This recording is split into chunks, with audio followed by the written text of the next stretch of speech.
Nshuti mukomeje gutega amatwi ibiganiro byacu tubaha ikaze kuri updates.official, urubuga twabahitiyemo kugira ngo rujye rubagezaho amakuru atandukanye hirya no hino ku isi, cyane cyane amakuru dukesha radio ijwi ry'Amerika. Reka tubasabe gukora subscribe, like, share, comments kugira ngo igihe cyose twakoze amakuru yacu ajya bagereraho ku gihe mutiriwe mujya gusacinga. Dore amakuru twabateguriye kuri aya masaha. Niki kirimo kuvugwa hirya no hino ku isi. Iyi ni radio ijwi ry'Amerika ivugira Washington DC mu Kirundi n'Ikinyarwanda. Nshuti zacu mwabonye bucya mu karere ka Kisoro muri Uganda, murimo muradukurikira kuri FM 88 n'ibice 9 ya Voice of Muhabura. Mu Rwanda muratwumvira kuri FM 104 n'ibice bitatu na FM 93 n'ibice bitatu. Mu Burundi ni ku mirongo migufi metero 25, 31 na 41. Ikaze muri kumwe na Thomas Kamirindi. Uburundi bufite ikibazo cy'abana bajya gucuruzwa muri Tanzania. Twavuye muhira saa 10 y'ijoro, turagenda nyene mu iryo joro, twahagiye imisi 2, twashitse amaguru yavyimbye. Kogwa twakora byaraturuhisha gose. Hariya ujya ingimwe yonyene, bugari n'ibiharagi. Aba ni bamwe mu bana leta ya Tanzania yagobotoye ibasubiza mu Burundi. Naho mu Rwanda umunyamategeko Barton Matimbano amaze icyumweru yarazimiye. Leta Zunze Ubumwe za Amerika irimo irota igitutu Israeli kugira ngo yemerere imfashanyo abaturage b'intara ya Gaza muri Palestina cyangwa iyime intwaro nitabikora. Amakuru arambuye ni mu kanya gato cyane, turahera kuyo hirya no hino ku isi na Diane Nininazwe.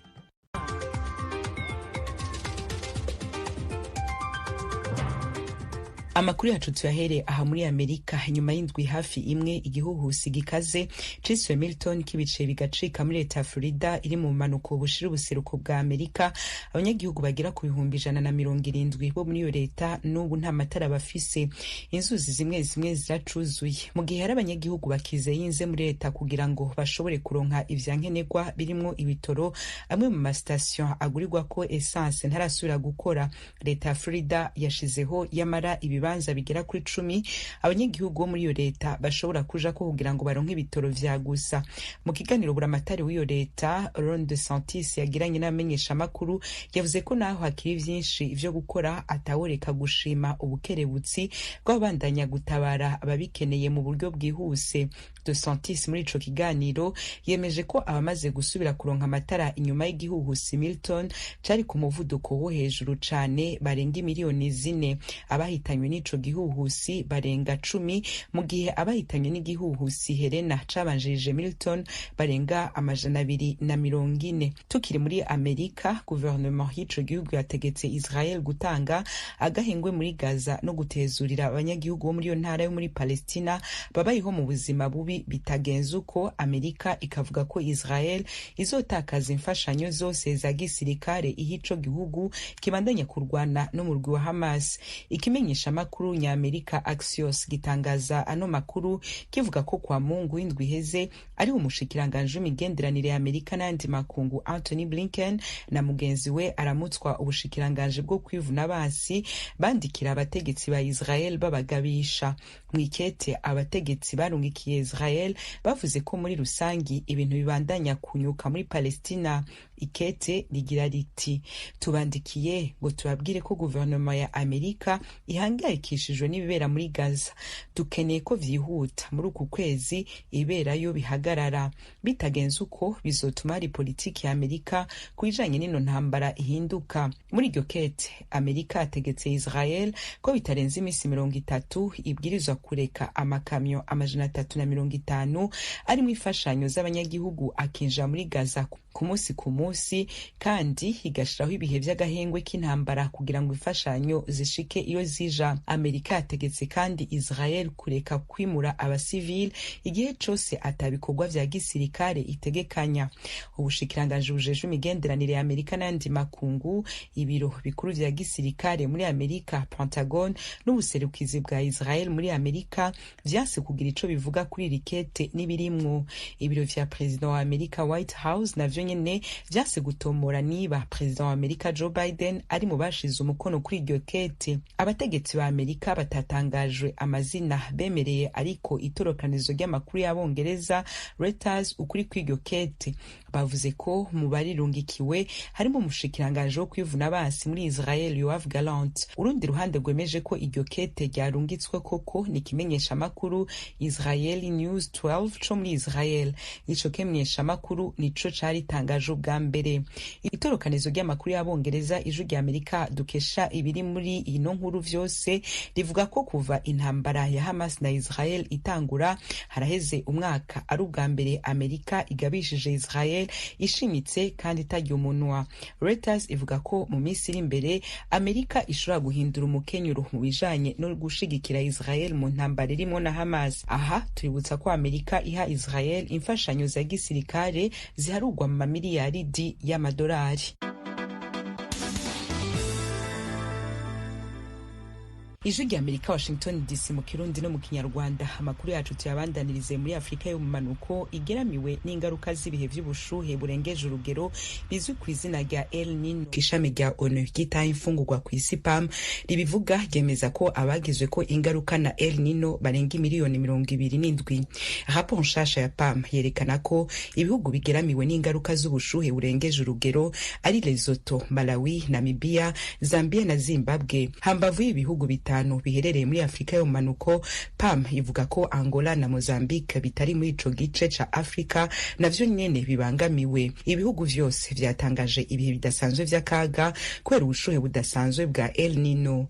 Ishami rya ONU ryitaye imfungurwa ku isi PAM mu mfunyapfunyo riti ikigoyi kiza catanguye kwibonekeza muri ivyo bihugu nticari bwakabeho mu myaka 10 iheze, ni ivyago mu makungu.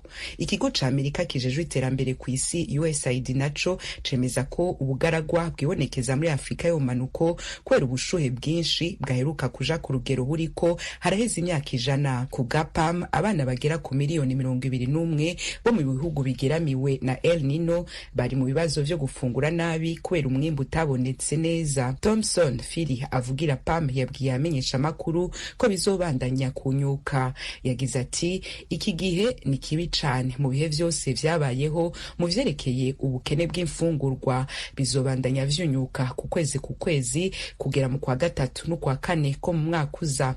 Nta mwimbu wabonetse, ibigega biragaragara, abana baronka ico bafungura rimwe ku munsi n'abanyamahirwe. Ishami mpuzamakungu ONU rikavuga ko kugira ngo rifashe ababangamiwe rikeneye vyihuta imiliyoni 369 amadolari ya Amerika.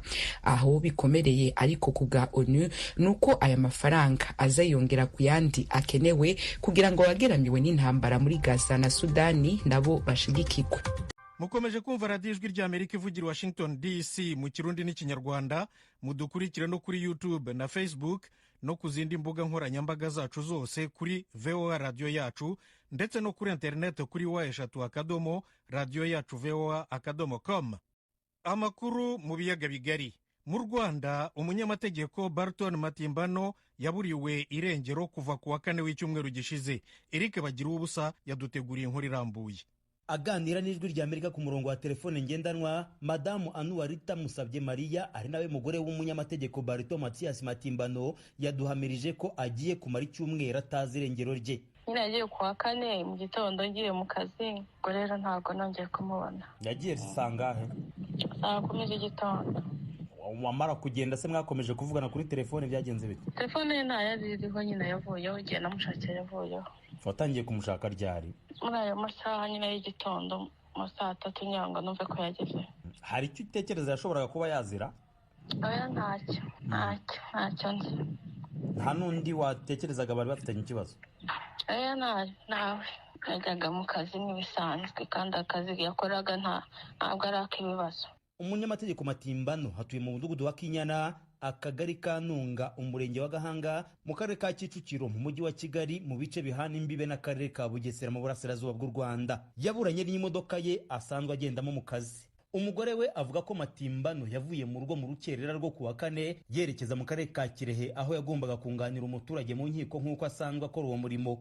Gusa akavuga ko mu makuru yahawe yamenye ko umugabo we atigeze agera ku rukiko rw'ibanze rwa Kirehe. Kugeza ubu Musabyemariya akavuga ko kuba atazi irengero ry'umugabo we birushaho kumuhangayikisha. Reka dutegereze bizava mu nzego nagannye kugira ngo zimfashe, buriya andi makuru yazayatangaza nyuma yagize icyo inzego zitangaza. Ngewe ntacyo mfite navuga ubu ngubu. Hari amabaruwa 3 Ijwi rya Amerika ifiteho kopi bigaragara ko Musabyemariya yandikiye inzego zitandukanye azimenyesha ko umugabo we yaburiwe irengero kandi akazisaba kumufasha kumenya aho yaba aherereye. Ku isonga hari ibaruwa y'urwego rw'ubugenzacyaha mu Rwanda RIB, iy'urwego rwa polisi y'u Rwanda ndetse n'indi baruwa y'urugaga rw'abunganira abandi mu nkiko umunyamategeko Matimba n'abarizwamo. Kuva ku gicamunsi cyo kuri uyu wa kabiri abavugiriza inzego bose nta n'umwe witabye telefone y'Ijwi rya Amerika. Abavugizi b'izi nzego ntibanasubije ubutumwa bugufi twaboherereje kuri iki kibazo mu gihe twabandikiye tubamenyesha ko bagitangaho umucyo. Nihagize icyo badutangariza twazakimenyesha abakunzi bacu ku Ijwi rya Amerika. Umunyamategeko Matimbano yaherukaga kuburana urubanza rw'abagabo babiri bari bafungiwe mu nzererezi mu kigo cya Gikondo ahazwi nko kwa Kabuga mu mujyi wa Kigali. Muri urwo rubanza urukiko rw'ibanze rwa Kicukiro ku itariki ya 7 z'uku kwezi rwanzuye ko CIP Verdict Mutsinzi ukuriye kwa Kabuga yafunze abacuruzi babiri Joel Twagirayezu na mugenzi we Aloys Nshimiyimana mu buryo bunyuranije n'amategeko. Yaciye CIP Mutsinzi miliyoni 20 z'amafaranga agomba kwishyura abo bagabo nk'indishyi z'akababaro, naho igifungo cy'iminsi 24 yamaze abafunze binyuranije n'amategeko n'ihazabu y'amafaranga 100,000 abisubikirwa mu mezi 3. Kuwa gatatu w'icyumweru gishize umunsi umwe mbere y'uko umunyamategeko Barto Mathias Matimbano aburirwa irengero, Ijwi rya Amerika yari yavuganye nawe ku migendekere y'urwo rubanza. Ni icyemezo twakiriye neza cyane kuko byatweretse ko abacamanza ndetse n'inkiko z'u Rwanda zifite ubwigenge, kuko wenda abaduhaye ikibazo ngo tugikurikirane wabonaga ko bafite impungenge z'uko wenda inkiko zishobora gutinya gufata icyemezo kibafungura, ariko ubona ko ari umucamanza ndetse n'inkiko zifite ubwigenge. Biratanga isura nziza yo kubamenyesha ko bagomba kwitwararika, kuko biriya bigo ubusanzwe abantu babinyuramo ni abantu bateganwa n'itegeko rishyiraho ibigo. Ngira ngo nuko ntafite itegeko hafi, ariko ni ingingo niba ari iya 2 iteganya ababinyuramo n'ibigomba kuba byujujwe ndetse na procedure ikurikizwa kugira ngo babijyemo. Usanga rero hari igihe abantu babijyanwamo batujuje iyo procedure. Niyo mpamvu abantu bayobora ibyo bigo baba bagomba kwitwararika bakareba niba uwazanywemo yujuje icyo itegeko riteganya. Mbere y'uko aburirwa irengero kandi Matimbano yari yaratubwiye ko bagenzi be b'abanyamategeko bari babanje kumuca intege bamubuza kujya kuburana urubanza bafata nka nyirabayazana wo kuba yaraburiwe irengero. Akavuga ko bamubwiraga ko urubanza yatsinzemo ukuriye ikigo cyo kwa Kabuga Igikondo rushobora kuzamugiraho ingaruka. Akavuga ko bamubwiraga ko ikigo cyo kwa Kabuga Igikondo bagifata nka ndakorwaho kuko imiryango mpuzamahanga iharanira iyubahirizwa ry'uburenganzira bwa muntu ihora igikoraho amaraporo menshi igaragaza ibikorwa by'iyicarubozo bikivugwamo no gufunga abantu ku maherere, ariko ubutegetsi bukayamaganira kure.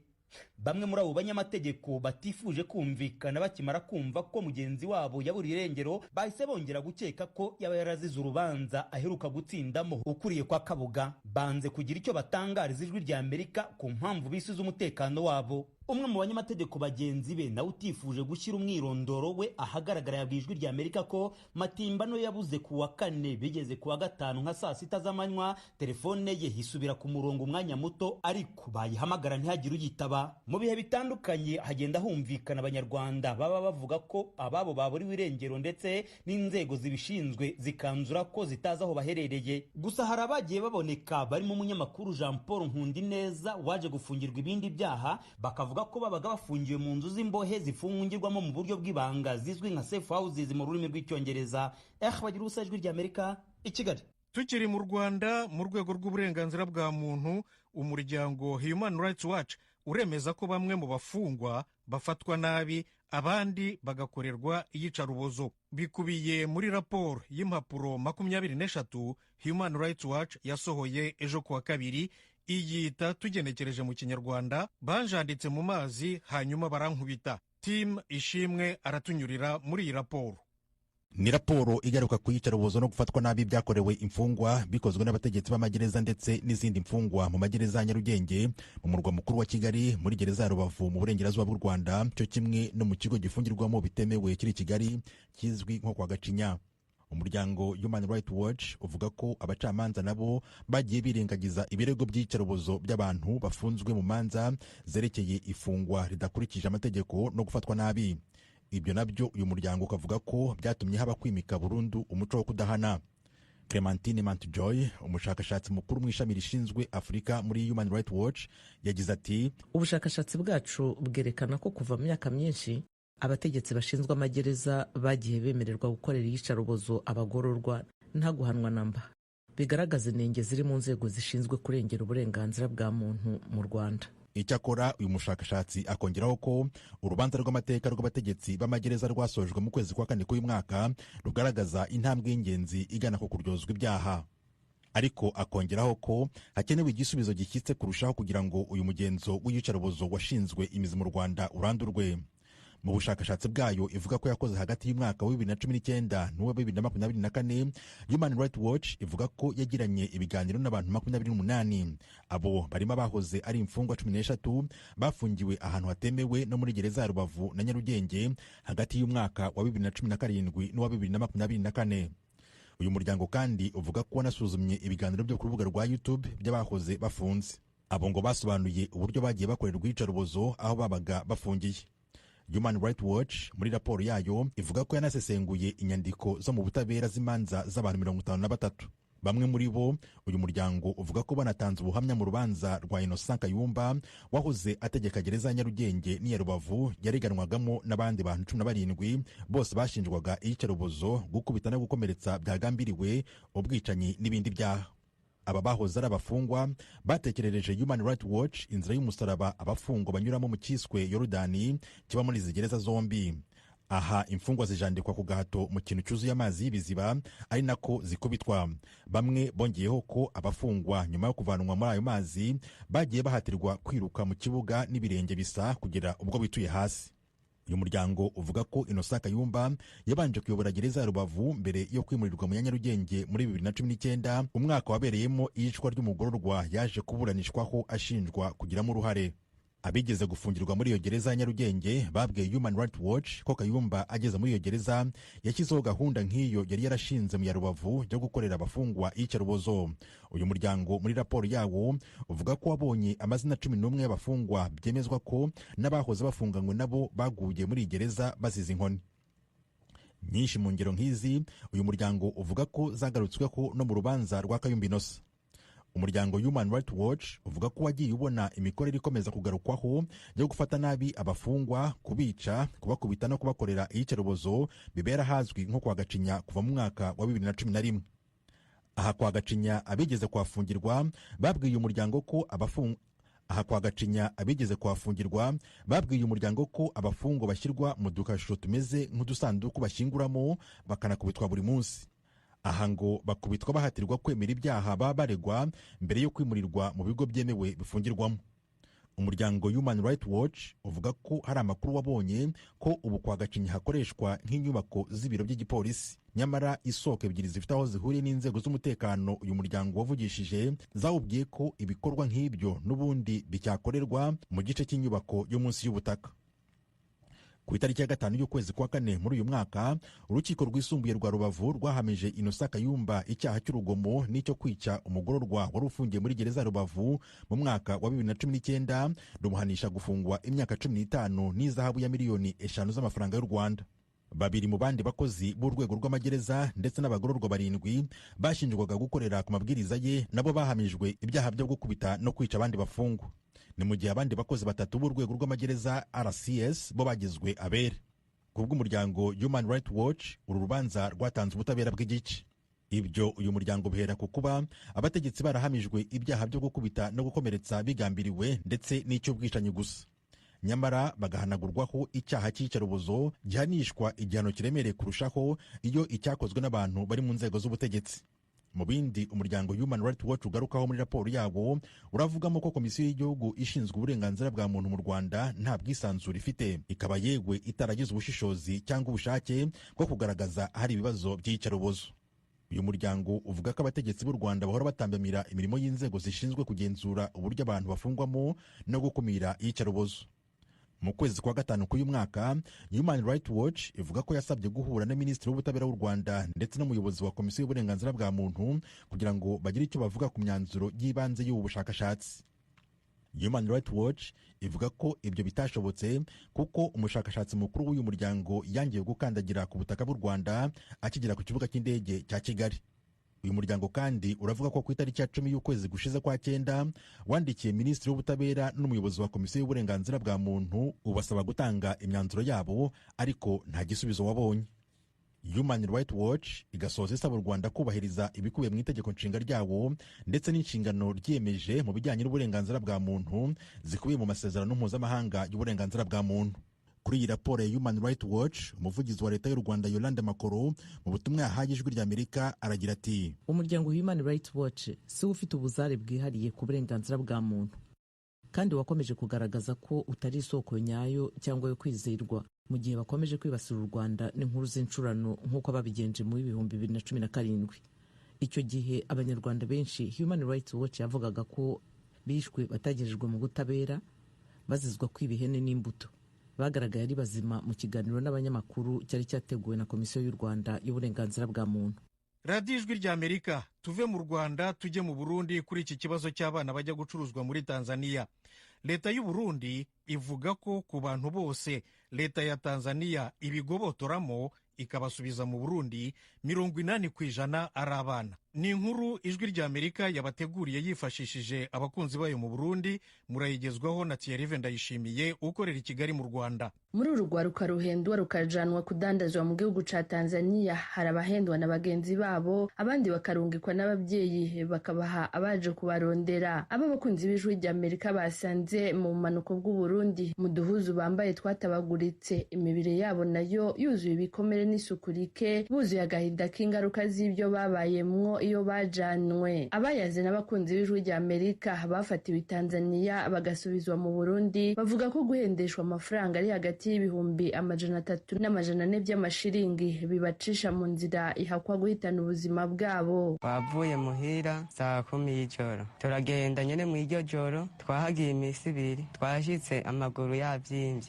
Dushitse kuwo mu boss aca adutwara mu ijoro nyene nka saa 6 y'ijoro, cyatubwira ngaha no kwinjira ngo mu iporo rihuze ngo niho hari amahera imvugwe. Tugiye n'amaguru twaraye mu kayira, twashitse ku musi ugira kabiri, twashitse nka 12, twarushe twamaze imisi 2 atamuntu nyene yubari yo kwiruka canke ngo atambuke neza, natambuka nyene bukibuke nyene. Muri ayo mashamba abo babagura babajanamo ntiboroherwa, inyuma yo kubaho batazi iyo bari nabo babana uruhagarara rw'abantu. Abo bana bita abagemu bo muri Tanzania babahiga cane ntirubavamwo, mu gihe babiruka ko bafise udushoka, imbugita n'ibindi, nabo baba bagiye kuvoma amazi bakoresha. Uwufashwe nabo bagemu uku niko bimugendekera. Bankubita amakofe yo mu jisho, acaraza afande nyene wabo ngo dogome kimbiya, aho nyene acasokorora imbugita, ndagukureko ingugishata cy'umutsikirenge, amvuga numbabarire. Aho nyene acahura yakabezi mu mufuko, acaraza andoda ngaha mwivi no mwijisho ry'ikirenge, aha hose no ngaha mu nkokora, n'inkoni nyinshi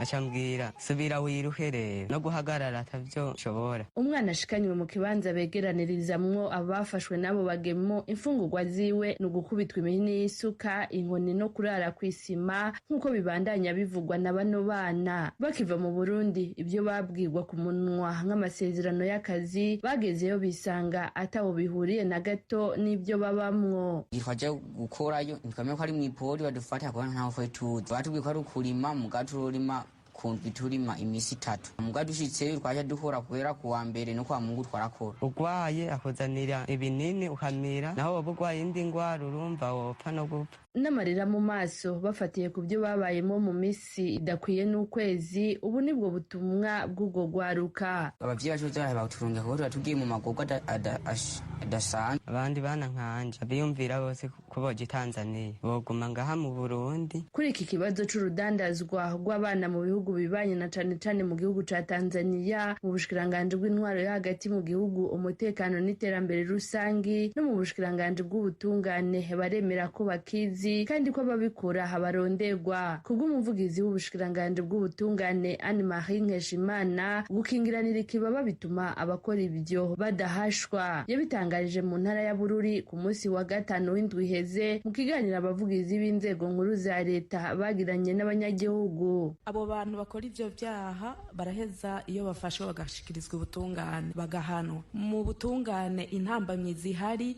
ari uko abavyeyi benshi n'ababanyi banyegeza bakikikamukiza bagahishira abakora ivyo vyaha. Mu biro by'umukuru w'igihugu c'u Burundi ku rudandazwa rw'abo bana n'ingorane bagira, abasaba abarundi gukunda igihugu no guharanira akazoza kaco. Hozine Grene Gatoni avugira umukuru w'igihugu nawe nyene yabisiguriye i Bururi. Birababaje kubona abana batangwa na bene wacu abarundi. Bisigura rero ko urugendo rukiri rurerure, ariko umuzirikanye ni kubandanya duhimiriza ababanyi abavukanye kugira ngo duhere gukunda Umurundi muri ya nzira yo gukunda igihugu cacu. Twumve yuko abo bana ari tunga ryacu, twumve yuko ari ya matuta tuzigaho kazoza keza, kuko aho bagiye amategeko atabakingira baza bamerewe nabi, babononye, ugasanga n'igihugu gihomvye. Abana bashogwa muri urwo rudandazwa rw'abantu bagafatwa bakagarukanwa mu gihugu bari ku rugero rwa 80%. Akenshi bava mu ntara za Karusi, Kayanza, Gitega, Ruyigi, Muramvya, Rutana na Makamba.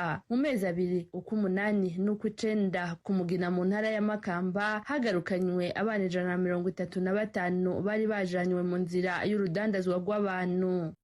radiyo ijwi ry'Amerika. Noneho tujye ku kibazo cy'amazu ahenze cyane mu bihugu bikize, by'umwihariko muri Leta Zunze Ubumwe za Amerika.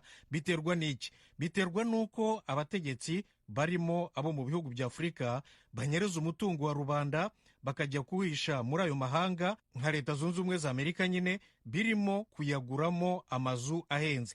Ni umwanzuro w'abarimu b'abashakashatsi babiri banonosoye iby'ubukungu, Leonce Ndikumana na James Boyce, bigisha muri kaminuza yitwa University of Massachusetts Amherst muri Leta Zunze Ubumwe za Amerika. Mugenzi wacu Frederic Nkundikije araganira iby'ubu bushakashatsi na mwarimu Ndikumana.